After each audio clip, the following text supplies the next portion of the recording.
Olá a todos, bem-vindos ao meu canal. Vou então resolver neste vídeo o exercício 10 da prova modelo E.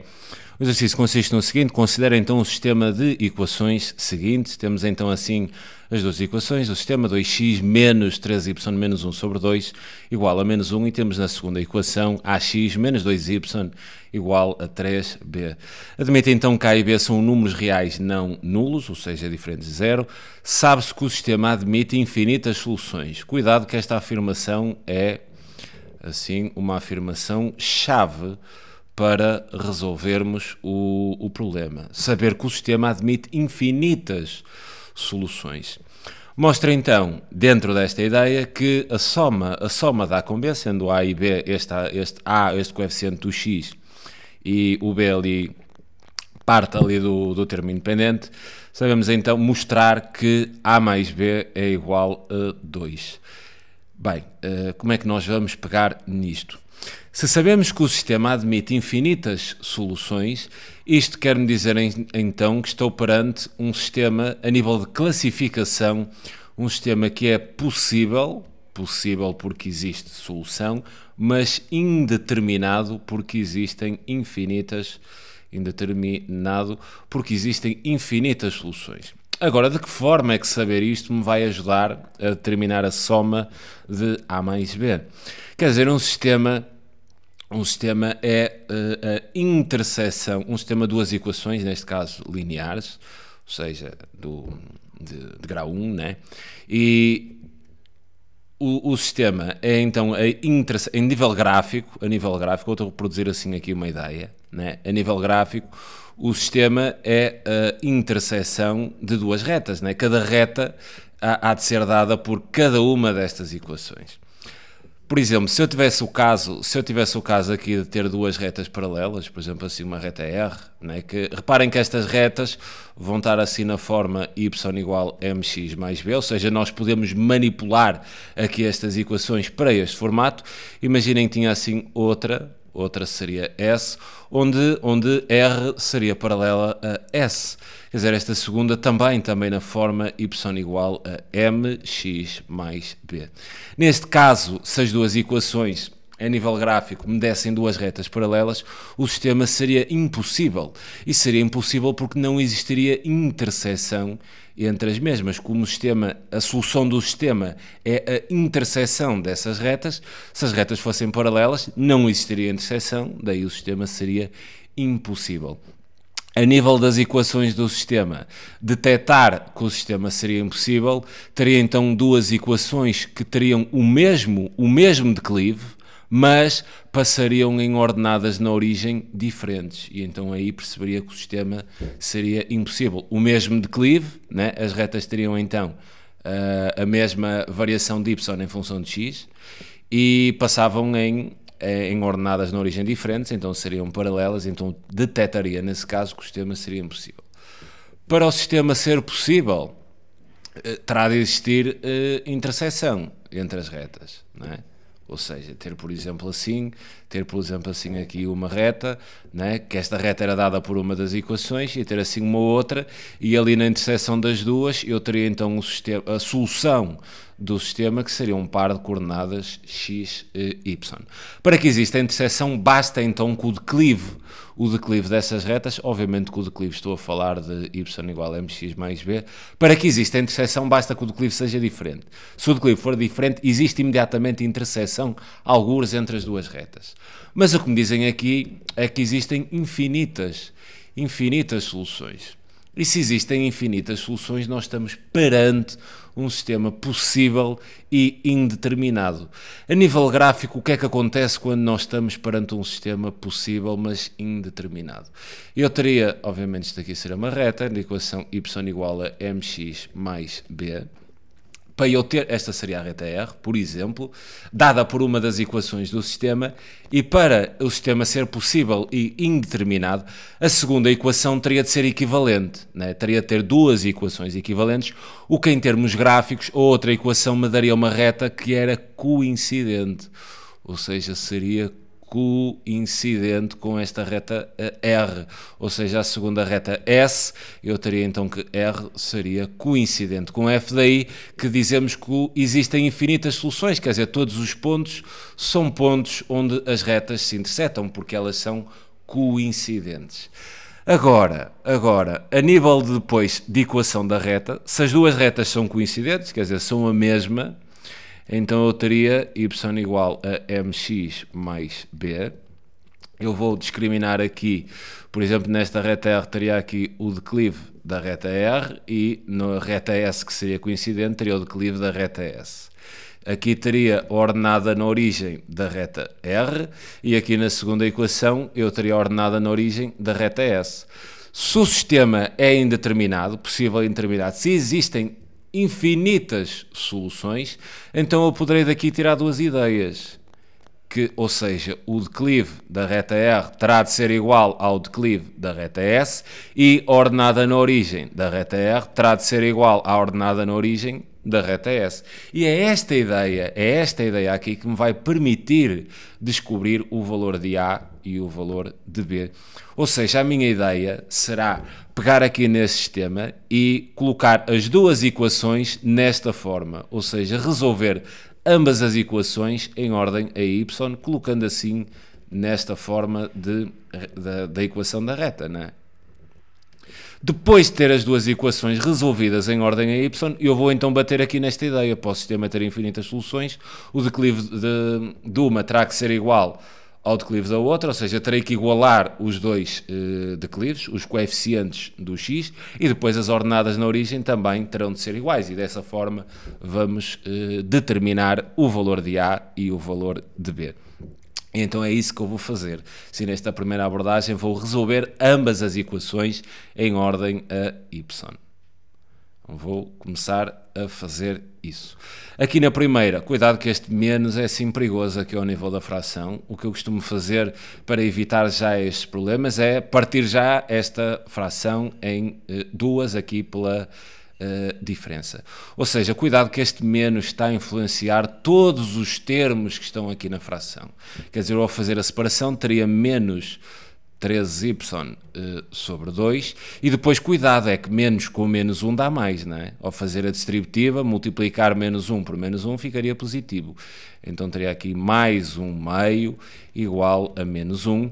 Na equação de baixo, resolvendo aqui em ordem a y, teria então menos 2y igual, passa então a x, quer dizer, subtrair a x aos dois membros, na prática, né, passa-se para o segundo membro e coloca-se o sinal do termo simétrico, teria então menos ax mais 3b.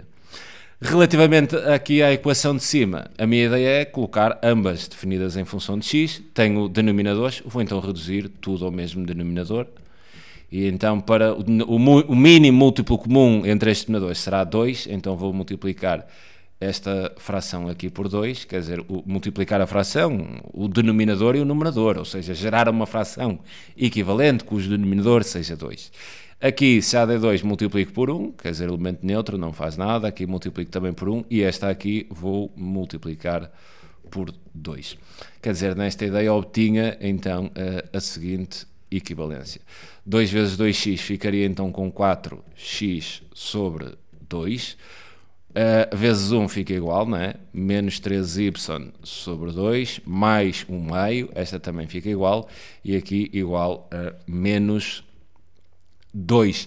Aqui na segunda equação, eu gosto sempre de trabalhar com os y positivos, vou multiplicar toda a gente por menos 1, quer dizer, multiplico o primeiro membro e o segundo por menos 1, de modo a obter aqui y, ficar com o y positivo, ficaria então assim com 2y igual, multiplico o primeiro e o segundo membro por menos 1, dessa forma não alteramos o valor da igualdade. Ficaria então com ax positivo menos 3b. Atenção que aqui menos 2 sobre 2. Na equação de cima, depois de colocarmos todos os termos com o mesmo denominador e ao multiplicar ambos os membros por 2, não é? Quer dizer, os denominadores cancelavam e obtinha a seguinte equivalência.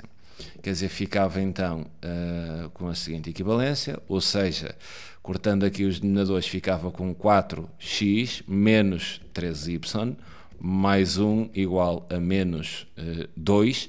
Em baixo, resolvendo em ordem a y, dividia tudo por 2, não é? Dividia aqui, quer o primeiro membro, quer o segundo, dividia aqui por 2, divide toda a gente por 2, não é? Eu, se fizer isso a todos os termos, do primeiro membro e do segundo, mantenho sempre o mesmo valor da igualdade, por isso, quanto a isso, não há problema. Ficaria então com y igual a sobre 2x menos 3 meios de b. Reparem que a equação de baixo já está na forma que eu queria. Para analisar, já está nesta forma que eu queria, de modo a analisar o declive e a ordenada na origem. Agora vou deixar um pouco em paz a equação, a segunda equação, e vou trabalhando apenas na primeira, resolvendo em ordem a y. Quer dizer, aqui, para isolar y no primeiro membro, ficaria menos 3y, subtraía menos 1 ambos os membros, né? Este mais 1 ao passar para lá ficará com um sinal simétrico, o mesmo há de acontecer ao 4x, ou seja, ficaria com menos 4x e menos 1 menos 2. Continuando então esta ideia, de modo a isolar o meu y, ou seja, resolver a equação em função de y, ficaria com menos 3y, reduz agora aqui os termos semelhantes, menos 4x, menos 3, ok? E na equação de baixo vou deixar estar como está, eu já tinha nesse formato. Agora multiplico todos os termos por menos 1, ficava então com 3y igual a 4x mais 3, e finalmente vou escrever aqui em baixo. Vou dividir todos os termos, aqui, quer no primeiro membro, quer no segundo, todos os termos, mesmo por 3, de modo a ter o y definido. Ficaria então com y igual aqui a 4 terços de x mais 3 a dividir por 3, o que dava 1. Quer dizer, esta passagem resulta da divisão de todos os termos, então, por 3. Agora vou retomar então a equação de baixo, que estava aqui, e então y igual a sobre 2x menos 3 meios de b. Depois de ter as duas equações resolvidas em ordem a y, eu vou tocar aqui nesta ideia, né? Para o sistema ser possível e indeterminado, para ter infinitas soluções, os dois declives e as duas ordenadas na origem terão de se igualar. Quer dizer, o declive aqui desta reta seria 4 terços, que terá que ser igual a a sobre 2, e esta ordenada na origem seria 1, terá que ser igual a menos 3 meios de b. E é mesmo isso que eu vou dizer. 4 terços, que é o declive da equação de cima, terá que ser igual a A sobre 2 e, porque isto terá que se verificar em simultâneo, né, os declives iguais e as ordenadas de origem iguais, 1 terá de ser igual a menos 3 meios de B. Agora vou resolver estas duas equações, a primeira em função de A e a segunda em ordem a B. Resolvendo esta aqui em ordem A, posso aplicar então a lei fundamental das proporções, teria o produto entre os extremos igual ao produto entre os meios, teria então 4 vezes 2, que é 8, igual a 3A, o que isto seria então equivalente a dizer que, este igual, ok, um pouco estranho, este A seria então igual a 8 terços. Bem, e então já determinei aqui o valor de A. Agora aqui, resolvendo em ordem a B, posso fazer exatamente a mesma coisa. Eu ter menos 3 meios de B é a mesma coisa que ter menos 3B sobre 2, e posso então, aqui 1 é 1 sobre 1, e posso então aplicar o mesmo produto, igualar, né, o produto entre os extremos e os meios. Ou seja, ficava então 2 vezes 1 é 2, e menos 3 vezes 1 é menos 3, ou seja, 2 igual a menos 3B. Para determinar o valor de B, dividia ambos os membros por menos 3, né? E ficava então com menos 2 terços, né? Igual a B, e tenho então aqui o valor de B. O que nós queríamos determinar era exatamente a soma de A mais B, então A mais B será igual à soma entre estes valores, ou seja, 8 terços mais menos 2 terços, ou seja, 8 terços menos 2 terços, o que é então equivalente a dizer que a soma de A mais B já tem o mesmo denominador e tudo, então subtraímos os numeradores, 8 menos 2 daria 6 e damos o denominador comum, que é 3, o que quer dizer então que a soma de A mais B seria 6 terços, que é igual a 2, e isto era exatamente o que queríamos demonstrar, e fica então aqui a questão resolvida. Fica então aqui a minha sugestão para a resolução desta questão. É sempre um prazer enorme ajudar. Um grande abraço a todos. Tchau.